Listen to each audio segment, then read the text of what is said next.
আসসালামু আলাইকুম সুপ্রিয় শিক্ষার্থীরা, আশা করি তোমরা সবাই ভালো আছো। তো আমরা যে ধারাবাহিক আলোচনা শুরু করেছি পাংচুয়েশন নিয়ে, ওই আলোচনার ধারাবাহিকতায় আজকে আমরা সেমিকোলন নিয়ে আলোচনা করব। দেখো, দা সেমিকোলন। তো প্রথমে সেমিকোলন কোন কোন জায়গায় ব্যবহার করা হয় আমরা এটা একটু পড়ি। দেখো, এখানে লেখা আছে যে কমার চেয়ে বেশি এবং ফুল স্টপের চেয়ে কম পজ এর জন্য সেমিকোলন ব্যবহার করা হয়। আমরা জানি ফুল স্টপ হলে একদম থেমে যেতে হয়, আর কমা যদি হয় তাহলে একটু ফুল স্টপ হচ্ছে একটু কম থেমে যেতে হয়। আর এই দুইটার মাঝখানে যে সময়ের জন্য আমরা থামি, ওই সময়টাকে, ওই থামাটাকে হচ্ছে গিয়ে বর্ণনা করার জন্য বা খাতায় লেখার জন্য আমরা এই সেমিকোলন ব্যবহার করি।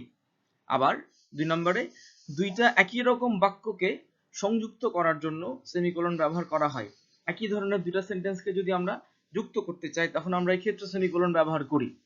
উদাহরণস্বরূপ এখানে আমি লিখেছি, দেখো, my car is green semicolon my brothers is red.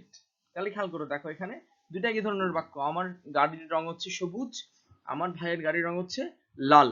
এই দুইটা একই ধরনের বাক্যকে আমরা যুক্ত করার জন্য কি ব্যবহার করেছি? এই যে সেমিকোলন ব্যবহার করেছি। এরপরে দেখো, finally, similarly, also, besides, however, next, then, meanwhile, therefore, likewise, furthermore ইত্যাদি কনজাংটিভ অ্যাডভার্বের আগে সাধারণত সেমিকোলন ব্যবহার করা হয়। কনজাংটিভ অ্যাডভার্ব হচ্ছে কি, আমরা জানি কনজাংশন মানে হচ্ছে যেটা যুক্ত করে, দুইটা বাক্যকে বা দুইটা শব্দকে কি করে, যুক্ত করে। ওখান থেকে আসছে কনজাংটিভ অ্যাডভার্ব। এটা ইনশাআল্লাহ পরবর্তী ক্লাসগুলোতে আমরা বা পরবর্তী শ্রেণীতে আমরা ডিটেইলস পড়বো ইনশাআল্লাহ। তাহলে আমরা एग्जांपल হিসেবে কি নিয়ে এসেছি এখানে, I will go to the school semicolon then I will watch a movie।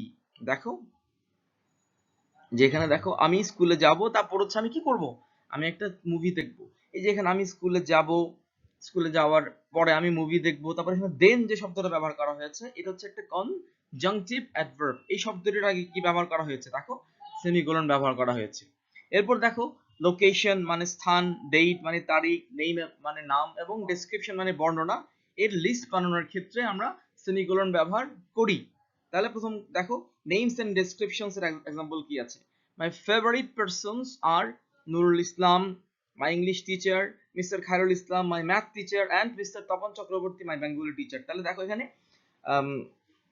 নামগুলো নিয়ে এসছে, তার তার প্রিয় ব্যক্তিত্বের নামগুলো নিয়ে এসছে এবং প্রত্যেকটা নামের পরে দেখো নুরুল ইসলাম তার তার ডেসক্রিপশন, উনি কিসের teacher, English teacher semicolon. Mister Khairul Islam উনি কিসের teacher, math teacher semicolon. And mister Tapan Chakraborty উনি কিসের টিচার, উনি হচ্ছে বাংলা টিচার। ঠিক আছে, এখানে এইসব ক্ষেত্রে হচ্ছে কি কি ব্যবহার করা হয়েছে, এখানে সেমিকোলন ব্যবহার করা হয়েছে। এরপর দেখো, ডেটস এর ক্ষেত্রে, তারিখ দেওয়ার ক্ষেত্রে আমরা সেমিকোলন ব্যবহার করি। দেয়ার জয়নিং ডেটস আর জুন 12, 2011, মানে সেমিকোলন এপ্রিল 20, 2016 সেমিকোলন এন্ড জানুয়ারি 6, 2017। তার মানে অনেকগুলো ডেটকে যখন আমরা সিরিয়ালি একসাথে নিয়ে আসবো তখন হচ্ছে এই ডেটগুলোর মাঝখানে আমরা কি ব্যবহার করব, সেমিকোলন ব্যবহার করব। এরপর দেখো, লোকেশনস এর ক্ষেত্রে, যে অনেকগুলো স্থানকে যখন আমরা একসাথে নিয়ে আসবো তখন আমরা সেমিকোলন ব্যবহার করব। যেমন দেখো, he lived in Dhaka, Bangladesh, সে বাংলাদেশের ঢাকায় বাস করেছে। আবার সেমিকোলন, প্যারিস, ফ্রান্সের প্যারিসে বাস করেছে। আবার সেমিকোলন, এন্ড লিভারপুল, লন্ডন, এবং লন্ডনের লিভারপুলে বাস করেছে। সো এই হলো আজকে সেমিকোলনের ব্যবহার।